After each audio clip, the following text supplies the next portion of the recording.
Uniform civil code को लेकर के हम बात करेंगे स्टेट बार काउंसिल की मेंबर रिंकू भगत जी से, और इन्हीं से जानने की आगे कोशिश करेंगे कि ये यूनिफॉर्म सिविल कोड कहता क्या है।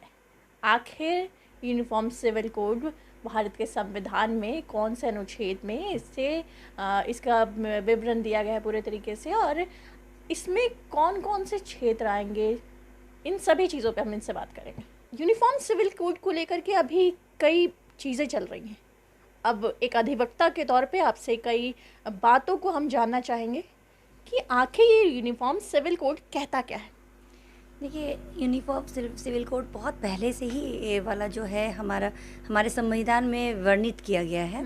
आर्टिकल 44 में ये ऑलरेडी बताया गया था कि जितने जो अलग अलग धर्म से, कस्टम से, अलग अलग तरीके से, अलग अलग, जैसे ईसाइयों का है, मुस्लिम समुदाय का है, सबका अलग अलग जो है धर्म के अनुसार, कस्टम के अनुसार बना था, लॉ बना था, और उसी से एक्ट चल रहा था उसी पे।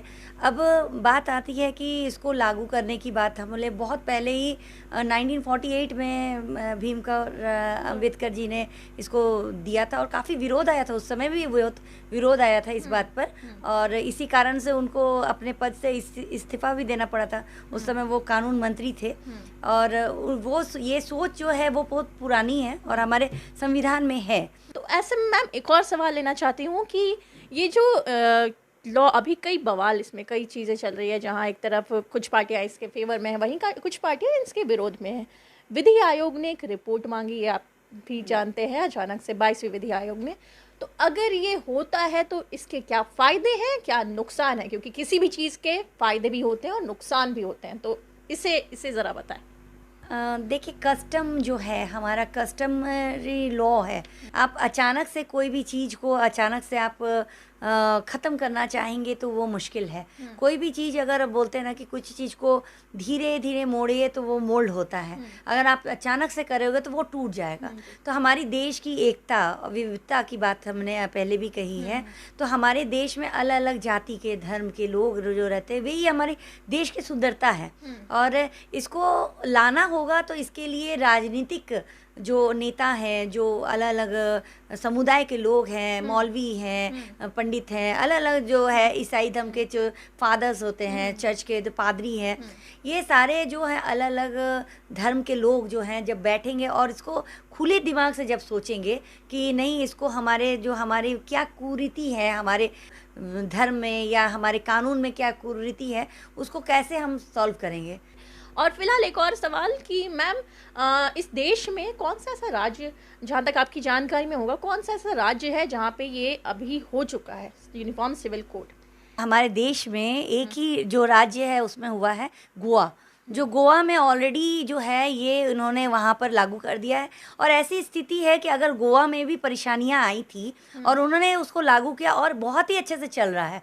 और अगर ऐसी बात नहीं है कि अलग अलग राज्य अगर चाहे तो अपनी अपनी इस तरह से बैठ के करके उसको लागू कर सकते हैं। कोई भी चीज़ नामुमकिन नहीं है। अगर हम मॉडर्न बोलते हैं, आज के दौर से चलते हैं, आधुनिक के तौर से चलते हैं, तो आधुनिकीकरण के दौर पर भी अगर देखा जाए तो ये आधुनिकीकरण 1948 में ही हमारे कॉन्स्टिट्यूशन में आ गया था, लेकिन इसको हम लागू नहीं किए। हम कपड़ों के साथ या अपने गैजेट के साथ आधुनिक ना बने, अपने कानून के साथ भी आधुनिक बने। बिल्कुल, बहुत बहुत शुक्रिया हमारे साथ जुड़ने के लिए। इन्होंने एक बहुत ही अच्छी बात कही कि हम कपड़ों के साथ या फिर बस अपने कानून के साथ भी आधुनिकीकरण की ओर बढ़े, खुले विचार के साथ अगर हम सोचेंगे तो एक घर में अगर एक बात की जाती है, घर में 5 लोग रहते हैं और 5 के लिए अलग अलग कानून, ये कहाँ तक सही है?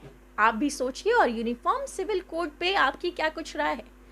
कोई सुझाव देना है तो अपना सुझाव देना चाहिए। आप इसे किस रूप में देखते हैं? नहीं, हम किस रूप में देखें, प्रधानमंत्री ने कह दिया है, और 27 तारीख को भोपाल से, और उन्हें साफ साफ कह दिया कि भाई एक परिवार में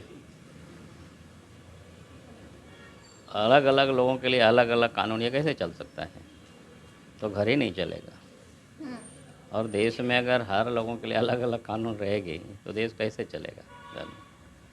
तो कॉमन सिविल कोड, और जब क्रिमिनल लॉ है, सबके लिए बराबर एक लागू होता है। तो सिविल लॉ भी सबके लिए लागू होना चाहिए, इसमें क्या दिक्कत है? विपक्ष इधर कह रही है, विपक्ष पे इस पे कटाक्ष कर रही है कि ये जो चुनावी अभी सामने है, चुनाव है 2024 में, तो ऐसे में ये जुमलेबाजी कर रहे हैं। देखिए, चुनाव तो लगातार होते ही रहता है। अभी कुछ राज्यों में चुनाव, अभी कर्नाटक में चुनाव संपन्न हो, फिर अभी मध्य प्रदेश वगैरह, छत्तीसगढ़, राजस्थान वगैरह राज्यों में चुनाव, फिर लोकसभा के चुनाव बाजी में आ चुके हैं। यहाँ इनका कहना है कि हिंदू मुस्लिम किया जा रहा है, इससे आखिर क्या होगा? और चुनाव क्योंकि सामने है, तो चुनाव को देखते हुए ये जुमलेबाजी हो रही है। जाहिर होता है कि आप हिंदू मुसलमान और हिंदू मुसलमान, एक्चुअली आप मुसलमान को टारगेट करते हुए मुसलमान को टारगेट कर रहे हैं। कैसे मुसलमानों को टारगेट किया जा रहा है? भाई हिंदू मुसलमान की बात करें, आदिवासी की बात क्यों नहीं करते? उसका जहाँ कानून है, 5th शेड्यूल है, कानून है ना, पेशा कानून क्यों है? सब खत्म कर दीजिएगा। तो ये यूसीसी आपको क्या लगता है, क्या ये जुमलेबाजी है या फिर कुछ और? चुनाव आ रहा है, चुनाव का तमाशा चल रहा है, ये सब चीज़ें। हम तो सीधी एक ही बात कह रहे हैं ना कि भाई आप हिंदू मुस्लिम की बात कर रहे हो, बाकी आदिवासियों की बात क्या होगा? आदिवासी के लिए जो कानून बना है उसको आप क्या करोगे? इसका जवाब दो ना। इस पर क्यों नहीं बोलते हैं भारतीय जनता पार्टी वाले? बंधु जी हमारे साथ जुड़े, इन्होंने कहा कि जो छठी अनुसूची पे क्यों नहीं ध्यान दिया जा